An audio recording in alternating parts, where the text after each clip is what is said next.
C'est la dernière demi-heure d'Historiquement Vôtre et vous le savez, l'histoire c'est aussi notre quotidien. Dans notre quotidien, on peut comprendre beaucoup de l'histoire avec notamment David Castello-Lopez qui chaque jour, Stéphane, nous ramène à l'origine d'une invention. Aujourd'hui, une invention qui vous est chère, Stéphane, vous y passez souvent. Oui.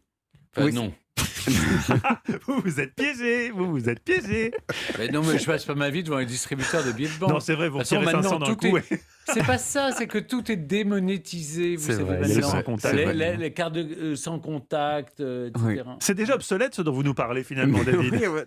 Mais, non, mais c'est vrai, on en parlait l'autre jour, Mathieu, et vous étiez complètement d'accord avec moi. L'argent, c'est vraiment super. Je veux dire, notamment pour tout ce qui est acheter des trucs. C'est super d'en avoir. Je veux dire, c'est un délit. L'autre jour, j'étais à la fromagerie, j'ai donné de l'argent à la fromagère, elle m'a donné du fromage, vous voyez. Et le truc, C'est fou, en plus, c'est que non seulement l'argent, ça permet de posséder notamment du fromage, mais ça permet aussi de posséder des gens. Je veux dire, Oui. dans une certaine mesure, tous les jours entre 16h et 18h, nous tous autour de cette table, on appartient un petit peu à Europe 1. C'est vrai. c'est Et vrai. tout ça grâce à l'argent.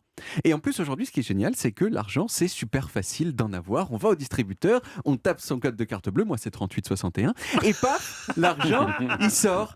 Bon, j'aimerais pas non plus induire les auditeurs en erreur, donc je suis obligé de préciser que si vous n'avez pas d'argent sur votre compte en banque, eh bien rien ne sort Mais moi, du quand j'étais distributeur. petit, je croyais qu'il suffisait, quand j'avais un jeu dans ma famille, quelqu'un a eu des problèmes d'argent, je sais pas, je disais, mais il suffit d'aller à la banque, elle peut t'en donner de l'argent dans le Moi, je croyais distributeur. même qu'il y avait un gars dans la machine qui passait les billets par le trou. Mais ça, en Belgique, c'était Mais le En cas. Belgique, Vous c'était êtes- encore le vous cas êtes bien jusqu'en atteint. 96, c'était comme ça.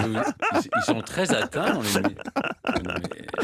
Alors, on a vu l'autre jour comment avaient été inventés les billets de banque, mais qui a inventé les distributeurs automatiques qui permettent d'avoir si rapidement accès à des billets de banque? Eh bien, c'est ce qu'on va voir. Bon. Ce qui est sûr, c'est que ça date des années 60 et que c'est arrivé dans plusieurs endroits à la fois de façon à peu près concomitante, au Japon, en Suède et en Angleterre. Mais il y a une histoire qui est racontée plus souvent que les autres et c'est celle d'un monsieur qui s'appelle John Shepherd Barron. Alors John Shepherd Barron, j'ai voulu aller le voir à Londres, mais malheureusement il n'était pas disponible parce qu'il est décédé. Mais moi, vous savez, Vous avez sonné et tout. Dring.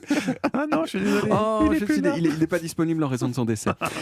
Mais moi, vous savez, je me décourage pas. Donc, quand quelqu'un est mort, eh ben, je me dis c'est pas grave, je vais aller voir des gens qui sont encore vivants. Et en l'occurrence, donc, je suis allé voir son fils qui s'appelle Nicolas Shepherd Barron et qui m'a raconté l'histoire de son père.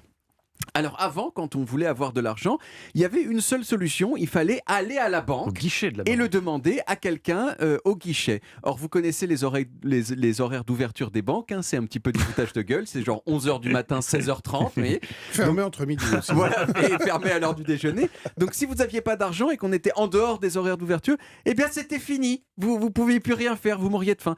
Alors John Shepherd Barron, lui c'était un ingénieur écossais, et un jour dans les années 60, il est arrivé à la banque, genre 1 minute trop tard, le vendredi soir.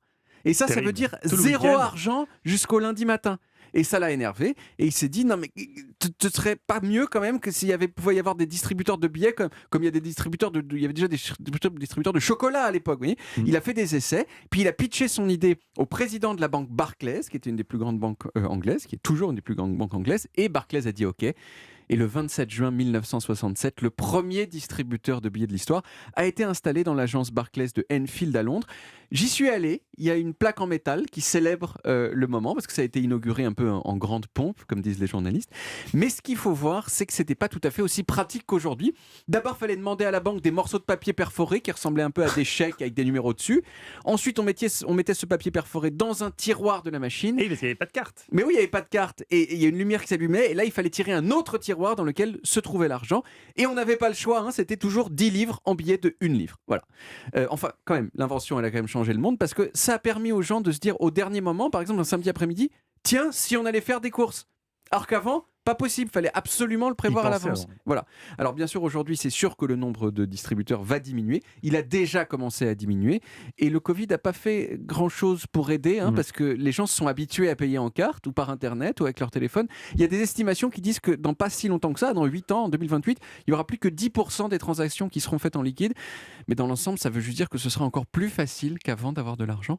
Donc c'est quand même un petit peu Une cool. bonne nouvelle Une pour bonne vous, nouvelle. David. Exactement. Bravo, passionnant cette épopée. Merci David.